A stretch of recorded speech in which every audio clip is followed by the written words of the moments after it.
इस दास को मालिक ने, दास को माता ने जन्म दिया। परमात्मा ने इस दास को अपने ज्ञान से परिपूर्ण किया और पूरे भारत देश पर कृपा होगी। कहाँ कहाँ से पुण्यात्मा परमात्मा के बच्चे आकर लाभ उठा रहे हैं। कहते धन जननी धन भूमि धन, धन नगरी धन देश। नगरी धन्य और सारा देश धन्य।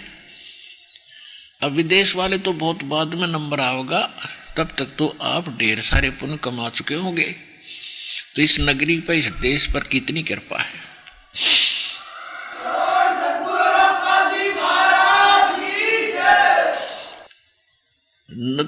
संत सुरसरी चलत है ये मारू देश बहंत, बागड़ मंज बिलास हो ऐसे नदी सुरसरी संत।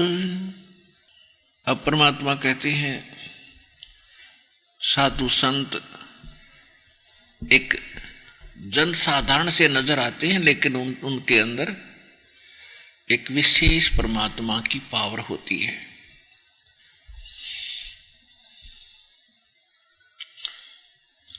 कहते अकल अलूणे दीखते ये सर्व अकल के मूल,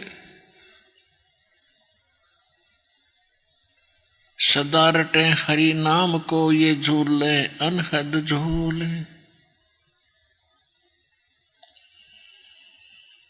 अपने आत्माओं जैसे आज संसार के व्यक्ति सिर्फ ये बात जानते हैं कि काम करो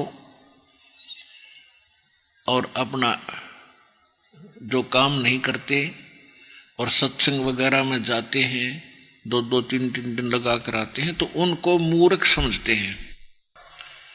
तो उसके विषय में सूक्ष्म वेद में बताया है कि अकल अलूणे दीखते, अकल अलूणे बिना अकल के, यानी मूर्ख नजर आते हैं साधु संत भक्त समाज के लोगों को।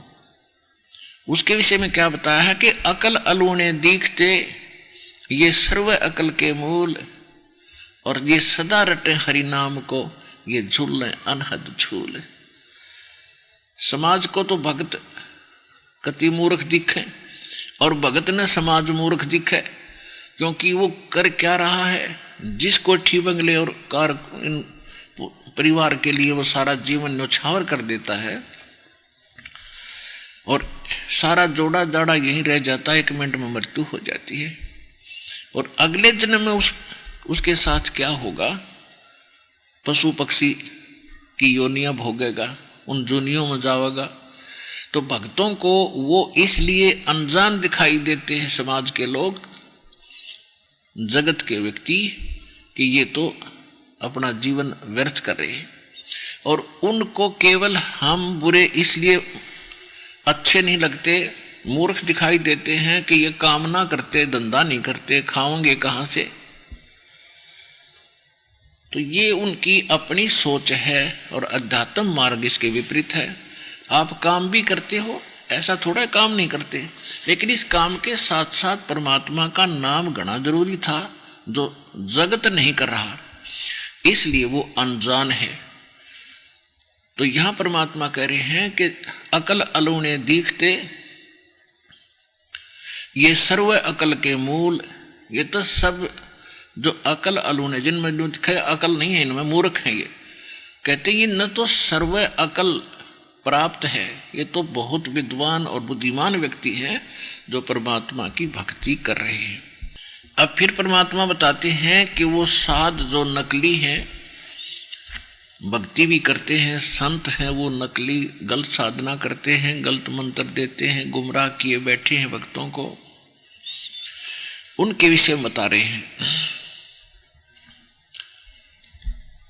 कि जो तुम बाह्य आडंबर करके जनता में एक भगत बने दिखाई देते हो, किसी ने माला पहन रखी है, किसी ने तलक लगा रखे हैं,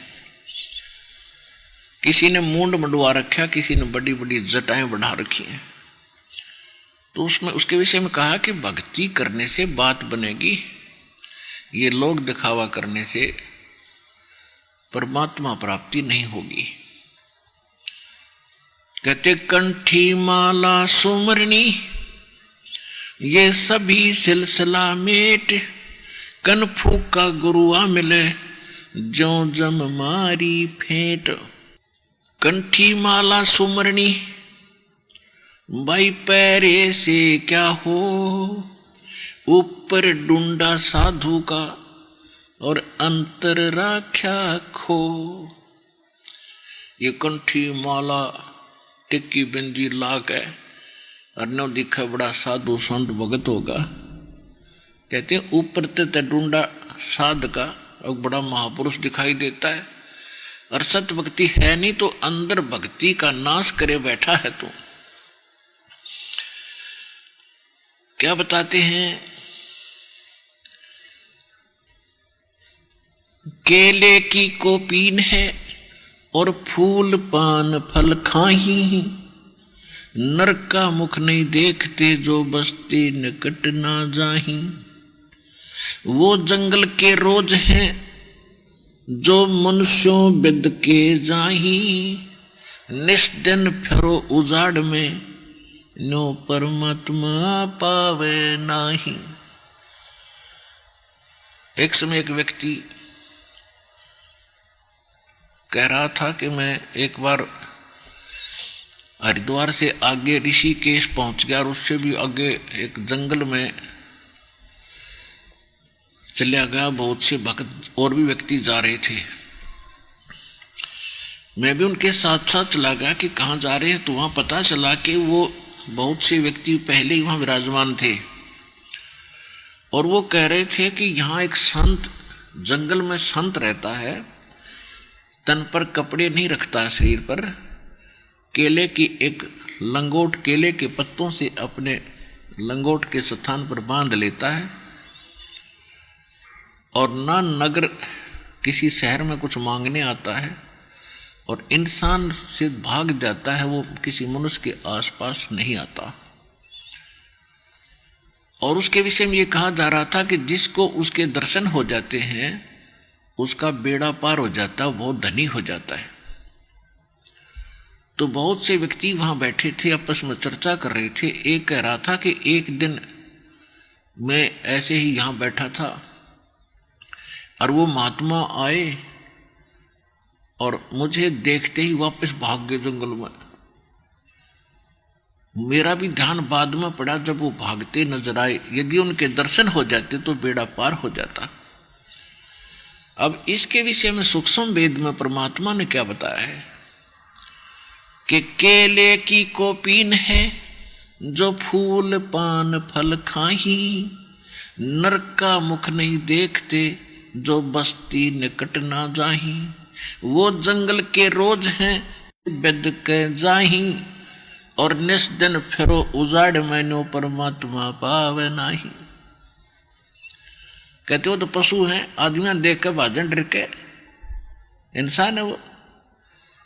डेरे डांडे खुश रहो ये खुसरे लहे ना मोक्ष, धरु पर लाद भाई पार होगे फिर गृहस्थी में क्या दोष। हमारे को सारा उल्टा पाठ पढ़ा रखा था। आप परमात्मा बता रहे हैं कि आप ध्रुव और प्रहलाद को तो पार हुआ मानते हो, वो तो गृहस्थी में थे। बात ये नहीं है कि गृहस्थी ही व्यक्ति पार होगा या जिसने ब्याह नहीं करवा रखा वो पार नहीं होगा। ये भी नहीं परमात्मा कहना चाहते कि खुसरे पार नहीं होंगे इजड़े। अब क्या बताते हैं कि डेरे डांडे खुश रहो, अपने गृहस्थी में खुश रहो, और खुसरे लहना मोक्ष,